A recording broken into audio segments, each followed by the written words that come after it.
언젠가 어떤 교회에 가서 설교를 하는데 예배당 제일 앞자리에 어떤 분이 앉아서 계속 이상한 그런 행동을 하는 거예요. 설교 내내 그 사람이 마음에 걸렸습니다. 제가 예배 마치고 그 교회 담임 목사님에게 물었습니다. 저 사람이 누구냐고. 그랬더니 그 교회 장로님이라고 그랬어요. 크게 잘못한 일이 드러나서 교회가 벌을 줬는데 계속 설교 시간에 이상한 행동을 한다고. 저보고 널 그러니까 너무 신경 쓰지 말라고, 마음 쓰지 말라고 그렇게 얘기를 했습니다. 제가 그분을 보면서 한편으로는 참 안타깝기도 하고 그 교회 담임 목사님 생각하니까 참 마음이 안 됐어요. 저분, 저 목사님이 설교할 때마다 저 성도 때문에 얼마나 힘들까. 설교를 들을 때 이 장로님처럼 아예 이상한 행동을 하는 사람도 있습니다. 어떤 사람은 신문을 펴놓고 어떤 사람은 다른 것을 만지작거리고. 그런데 어떤 사람들은 설교를 열심히 듣죠. 사실은 설교자들은 이런 열심히 듣는 성도들 생각하면서 열심히 이제 설교를 합니다. 근데 설교를 열심히 듣는 분들도 크게 둘로 나뉩니다. 어떤 분들이 이렇게 생각하지, 오늘 저 설교는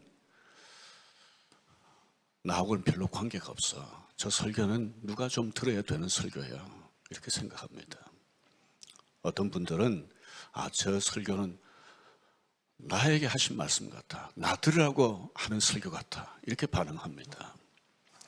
나 들으라고 하는 설교 같아라고 반응하는 분들도 둘로 나눌 수 있습니다. 어떤 분들은 이렇게 반응하죠. 설교를 듣고 그 말씀 앞에 하나님 앞에 감사합니다. 때로는 가슴을 치면서 회개하기도 하고요. 또 어떤 경우는 하나님 앞에서 내가 말씀을 따라 살리라 하고 새롭게 결단도 합니다. 그런데 어떤 사람들이 이렇게 반응합니다. 아니, 설교자가 말씀을 가지고 나를 공격해? 설교를 빙자해서 나를 쳐? 이렇게 생각하고 설교자에 대해서 반감을 품습니다. 오늘 비유에 나오는 예수님 말씀을 들었던 사람들도 사실 비슷했습니다. 12절 보십시오. 그들이 예수의 이 비유가 자기들을 가리켜 말씀하심인 줄 알고 나 들으라고 하신 말씀이다 라고 하는 것까지는 알았어요. 그 다음에 어떻게 했습니까? 잡고자 하되 무리를 두려워하여 예수를 버려두고 가니라. 예수를 잡고자 했습니다. 왜 잡고자 했을까요? 사실 죽이려고. 그런데 이 사람들이 누굴까? 예수님의 말씀을 듣고 반감을 품은 정도가 아니라 죽이려고 하는 마음까지 가졌던 이 사람들이 도대체 누구일까? 12절을 보면 누군지 정확하게 알 수가 없지만 11장 마지막 부분을 보면 이들이 누구인지 알 수 있습니다. 11장 후반부에 보면 예수님이 성전에서 장사하던 사람들 내쫓았지요. 장사하기 위해서 버려놓았던 상들 뒤집고 의자들 뒤엎어버렸습니다. 예수님의 이런 행동에 대해서 항의하는 사람들이 있었어요. 그 사람들이 누군가 하면 대제사장들과 서기관들과 장로들이었습니다. 예수님에게 이렇게 항의했습니다. 당신이 무슨 자격으로 성전 안에서 이 같은 일을 합니까? 무슨 자격으로? 이렇게 항의하는 사람들을 향해서 말씀하신 게 바로 오늘 우리가 읽은 이 비유입니다. 예수님을 죽이고 싶어 했던 이들은 바로 대제사장들, 서기관들, 장로들 같은 종교 지도자들이었습니다. 대제사장들, 서기관들, 장로들은 예수님의 비유가 자신들에게 하셨다고 생각하고 왜 죽이려고 했을까? 비유에 나오는 악한 농부들을 자신들로 생각했기 때문입니다. 왜 비유에 나오는 악한 농부들을 자신들이라고 생각을 했을까요? 하나님은 구약시대 선지자들을 통해서 이스라엘 백성들에게 여러 번 말씀하셨어요. 이스라엘 백성은 하나님의 포도나무와 같아. 예수님 오시기 전 마카비 시대에는 우리가 100원짜리 동전 사용하듯이 동전을 사용했는데 거기에 포도송이나 포도잎을 새기기도 했어요. 예수님 당시에 성전으로 들어가는 건물에는 포도송이, 포도나무 이런 걸 멋지게 조각해 놓고 화려하게 장식을 했습니다. 이스라엘 백성은 하나님의 포도나무다 이렇게 생각했기 때문이죠. 그래서 1절에 기록된 것처럼 한 사람이 포도원을 만들어라고 예수님이 비유를 시작했을 때 이 비유를 들었던 종교 지도자들은 이 비유의 대상은 이스라엘 백성이구나 이렇게 생각을 한 거죠. 그런데 이 비유를 들어보니까 비유에서 포도나무가 나오는데 포도나무는 이스라엘 백성이라면 주인은 누구겠습니까? 하나님이죠. 주인이 종들을 보냈습니다. 누구를 가리키는 거겠습니까? 하나님이 보내신 선지자들입니다. 주인의 외아들이 나옵니다. 하나님의 아들이죠. 그런데 포도나무인 이스라엘 백성들을 돌보는 농부와 같은 사람들이 등장하는데 이 농부들은 누구를 가리키는 것인가? 이스라엘 백성들의 지도자들입니다. 대제사장들, 서기관들, 장로들, 이들 지도자들입니다. 그런데 이 농부들을 예수님은 비유해서 아주 악하게 묘사를 해 놓으셨잖아요. 그러니까 지금 종교 지도자들은 예수님이 비유를 통해서 매우 악하게 묘사한 이 농부들이 바로 자기들을 가리키는 것이다라고 생각하니까 기분이 좋을 리가 있겠습니까? 기분이 나쁜 정도가 아니라 자기들을 향해서 악하다고 묘사한 예수님을 죽이고 싶었던 거죠. 비유가 이렇게 시작이 됩니다. 1절을 한번 보십시오. 한 사람이 포도원을 만들어 산 울타리로 두르고 즙자는 틀을 만들고 망대를 지어서 사람이 포도원을 만드는 이유는 분명합니다. 포도나무가 잘 자라서 열매를 많이 얻기를 원하는 것 아니겠습니까? 하나님이 포도나무 같은 이스라엘을 애굽 땅에서 이끌어내서 가나안 땅에 심으신 거예요. 그럼 이스라엘 백성들에게 하나님도 열매를 원하십니다. 어떤 열매를 원하실까요? 여러 가지로 묘사할 수 있지만 몇 주 전에 제가 말씀드렸던 미가서 6장 8절을 제가 읽겠습니다. 사람아 주께서 선한 것이 무엇임을 내게 보이셨나니 여호와께서 내게 구하시는 것은 오직 공의를 행하며 다른 사람에게 자비를 베풀고 하나님과 겸손하게 행하는 것. 이걸 다르게 표현하면 하나님을 사랑하고 이웃을 사랑하는 것이죠. 이런 열매를 맺기를 하나님은 이스라엘 백성들에게 기대하셨습니다. 이스라엘 백성들에게 열매를 기대하신 하나님이 어떻게 하셨습니까? 비유를 계속 보십시다. 포도원 주인이 포도나무를 심은 뒤에 몇 년 지나고 나서 한 종을 보냈습니다. 그랬더니 농부들이 종을 잡아 때리고 빈손으로 보냈습니다. 아니 세상에 이런 종들이 어디 있습니까? 이게 종들이 할 일입니까? 또 더 이상한 것은 종들이 이렇게 했는데 주인이 종들을 당장 어떻게 하지 않고 또 다른 종을 보냈어요. 그랬더니 또 다른 종을 때리고 능욕했습니다. 여러분들이 주인 같으면 어떻게 하겠습니까? 그런데 보면 또 주인이 또 다른 종을 보냈어요. 그랬더니 이번에는 이 종을 포도농부들이 잡아서 때리고 죽여버렸습니다. 기가 막히는 일 아닙니까? 이 종들이 분수를 넘어도 여간 분수를 넘은 게 아니잖아요. 그래도 주인은 어떻게 했습니까? 또 다른 종을 보냈습니다.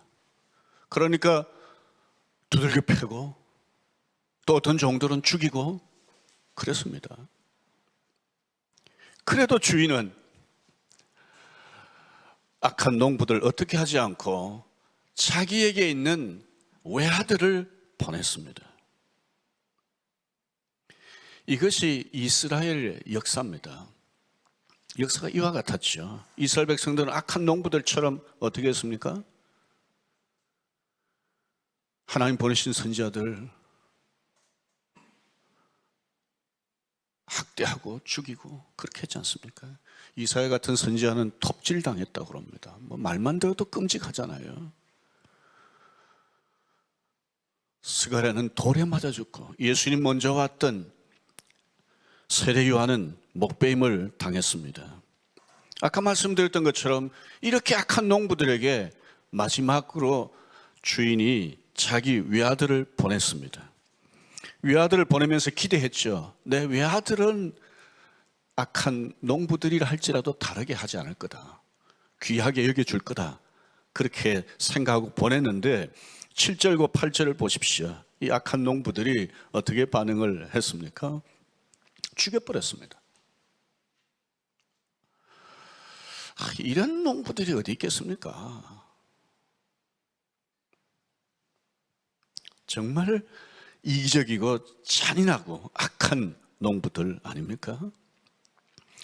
여러분들 구약 성경에 나오는 이스라엘 왕들 중에 누가 가장 위대하다고 보통 얘기를 합니까? 다윗이죠. 왜 다윗을 가장 위대한 왕이라고 말합니까? 왕들의 모범으로 얘기합니까? 죄를 전혀 짓지 않았기 때문입니까? 아닙니다. 아시는 것처럼 다윗은 남의 아내와 간음했습니다. 그 여성이 임신을 했습니다. 이걸 좀 덮어보려고 남편을 불러왔지만 이게 잘 되질 않았어요. 그러니까 이 죄를 덮으려고 남편을 죽이되 어떻게 죽였는가 하면 마치 전장에서 우연히 죽는 것처럼 그렇게 꾸며서 그 남편을 죽였습니다. 살인죄가 뭐 다 악한 것이지만 아주 질이 아주 나쁜 그런 살인죄를 저질렀습니다. 다윗 왕에게 하나님께서 나단 선지자를 보내셨어요. 나단 선지자가 다윗 왕에게 가서 이런 이야기를 했습니다. 어떤 마을에 한 농부가 있는데 뭐 이러면서 이제 얘기를 시작하면서 어떤 나쁜 사람에 대해서 얘기를 했어요. 그랬더니 다윗 왕이 그 나쁜 사람에 대한 얘기를 나단 선지자에게 듣고는 화가 잔뜩 나서 그런 사람은 당장 죽여야 된다고. 그런 못된 사람은 죽어 마땅하다고. 그때 나단 선지자가 다윗 왕 앞에 이렇게 얘기했습니다. 당신이 바로 그 사람입니다. 죽어 마땅하다고, 당장 죽어야 한다고. 당신이 말한 그 사람이 바로 당신입니다. 이때 다윗이 어떻게 반응을 했습니까? 야, 이 나단 선지자가 내가 은밀하게 저지른 이 죄를 아는가 보다 하고 자기 죄를 덮으려고 여자의 남편을 죽였던 것처럼 나단 선지자를 죽였습니까? 아닙니다. 다윗이 이렇게 했습니다. 내가 여호와께 죄를 범하였노라.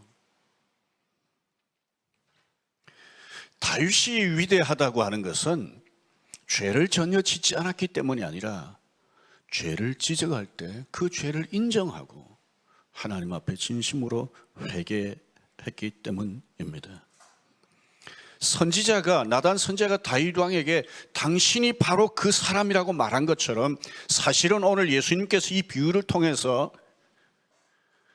대제사장들과 서기관들과 장로들에게 당신들이 바로 악한 농부들과 같다라고 말을 한 것이나 마찬가지입니다.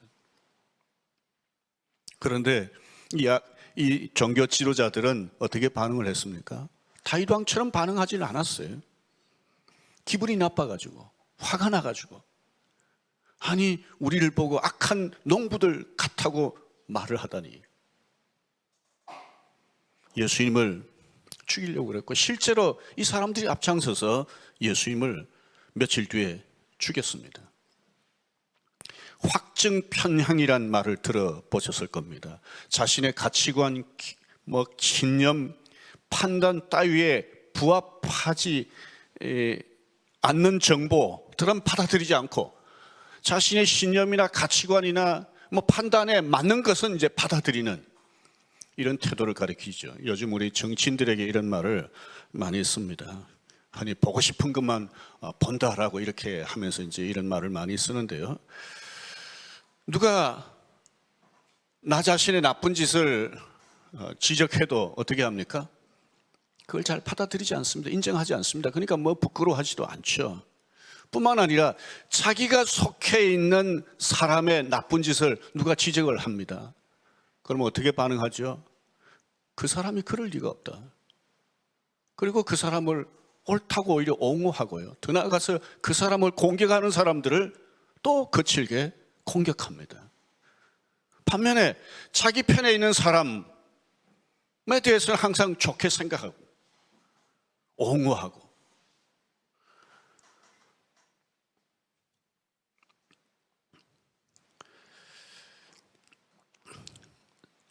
예수님의 비유를 들었던 이 대제사장들, 서기관들, 이 백성의 장로들은 말하자면 확증 편향, 지독한 확증 편향성이 있는 사람들이라 이렇게 말할 수 있습니다. 다르게 표현하면 자신에게 중독되어 있는 사람들이었다 이렇게 말할 수 있습니다. 자신들의 이 잘못될 가능성조차도 어떻게 보면 이들은 생각하지 않았던 것 같아요. 하나님의 아들이 지적하는데도 그걸 하나님의 아들이 지적하는 것으로 전혀 받아들이질 못하고 오히려 그 하나님의 아들을 죽이려고까지 했습니다. 설교 전에 김종현 목사님이 오늘 본문을 읽었잖아요. 그러면서 여러분들 뭐 미리 읽으신 분들도 계시겠지만 오늘 이렇게 같이 쭉 읽고 들으면서 어떤 생각을 하셨습니까? 아니, 이런 세상에 악한 농부들이 있나? 이런 농부들 그만 이제 그냥 가만히 두면 안 된다. 뭐 주인이 진작에 어떻게 했어야 되지 않겠는가? 뭐 이런 생각을 혹 한 분들 계실 수 있습니다. 저와 여러분들이 만약 이 포도원 주인이라면 이 악한 농부들을 어떻게 하겠습니까? 이 악한 농부들, 여기 이해하기 힘든 포도원 주인으로 비유되는 하나님, 이 하나님은 어떤 분입니까? 사람들하고 다르다는 것을 우선 여기서 볼 수 있잖아요. 나하고 다르다는 것을 좀 볼 수 있잖아요. 보통 사람들 같으면 이런 악한 농부들 그냥 두지 않습니다. 그런데 하나님은 보통 사람들하고 다르게 사람들을 대하신다는 것을 보여줍니다. 우리 구약 성경을 보면 니느웨 성이 나오잖아요. 요나서에 등장하는 이 니느웨 성은 하나님을 믿고 사랑하는 그런 민족이 아니었습니다. 악한 민족이었습니다. 하나님께서 이들을 심판하시기로 작정하셨습니다. 하나님 심판하기로 작정하셨으면 그냥 심판하시면 될 텐데 요나를 보내셨습니다. 요나가 억지로 가서 니느웨 성 사람들에게 하나님의 심판을 전하니까 니느웨 성 사람들이 다 회개한 거예요. 그러니까 마치 하나님은 기다리기라도 하셨다는 듯이 니느웨 성을 용서해 주셨습니다.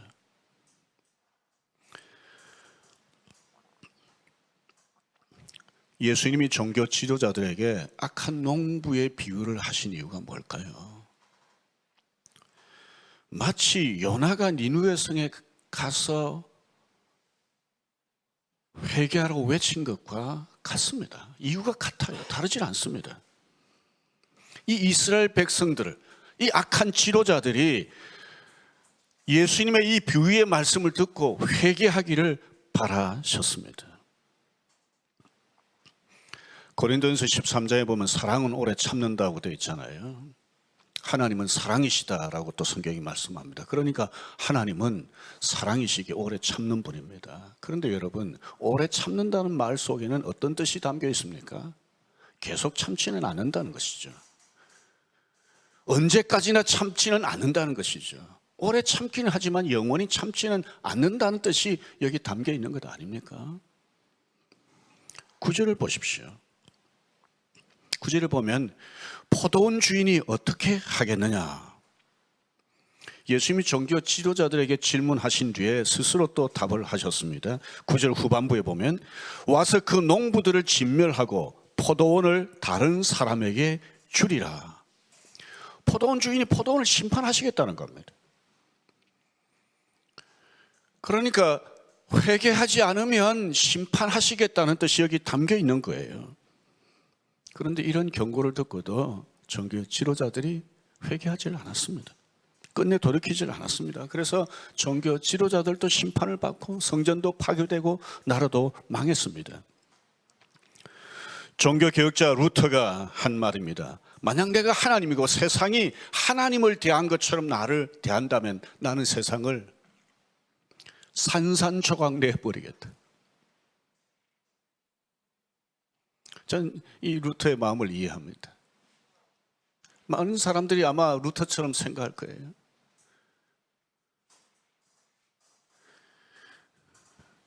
영화 중에 이런 게 있죠. 어떤 사람이 억울하게 나쁜 사람한테 말하자면 당해서 그 억울함을 이제 법에 호소를 합니다. 근데 가만히 보니까 경찰도 나쁜 사람한테 돈 받고 그 나쁜 사람 편들고, 검사도 그러고 변호사도 그러고 심지어 판사도 나쁜 사람에게 돈 받고 나쁜 사람 편들어주고, 그러니까 이 힘없는 이 약한 사람은 더 지금 힘든 상황이 있고 목숨이 위태롭고, 그런, 참 말하자면 위기에 처하게 되죠.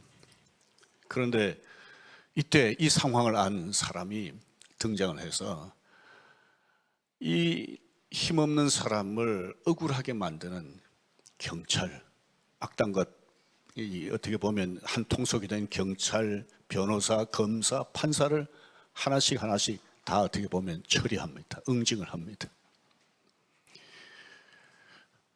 그런 영화를 보면 사람들이 어떻게 합니까? 박수칩니다. 주인공한테.